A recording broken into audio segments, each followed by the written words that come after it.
குணமாக்கி அனாதை பணமா பெரிய ஆஸ்பத்திரியில் ஒன்றாந்து போட்டுட்டு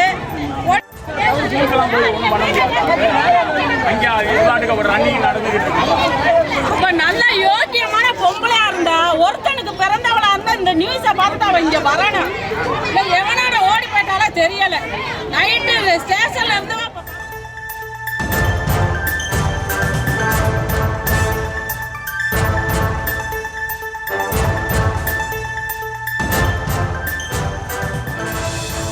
அண்மை செய்தியாக பார்த்து வருகிறோம்.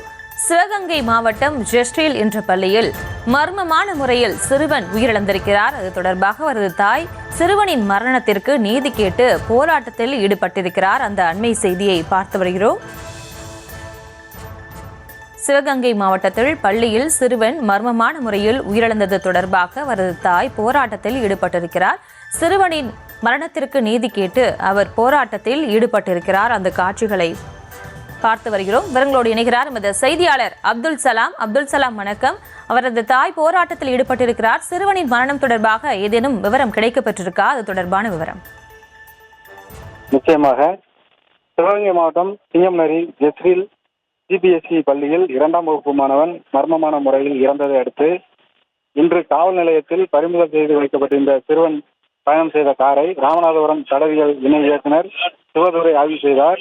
அதில் அவர்களுக்கு திருப்தி ஏற்படாத பட்சத்தில் அவர்கள் சிங்கம்நரி 4 முனை சந்திப்பு சாலையில் திண்டுக்கல் காரைக்குடி தேசிய நெடுஞ்சாலையில் தற்போது மாணவனின் தாயார் அழகு மீனால் சாலை மறியலில் ஈடுபட்டுள்ளார். இதனால் இந்த பகுதியில் பெரும் பரபரப்பு ஏற்பட்டுள்ளது. தற்போது 2:30 மணி அளவில் கூட்டுறவுத்துறை அமைச்சர் இங்கு வருவதாக ஒரு தகவலும் கிடைத்துள்ளது. அவர்களது உறவினர்களும் சாலையிலே வேகாத வெயிலில் சாலையில் நின்று சாலை மறியலில் ஈடுபட்டுள்ளது இந்த பகுதியில் பெரும் பரபரப்பை ஏற்படுத்தியுள்ளது.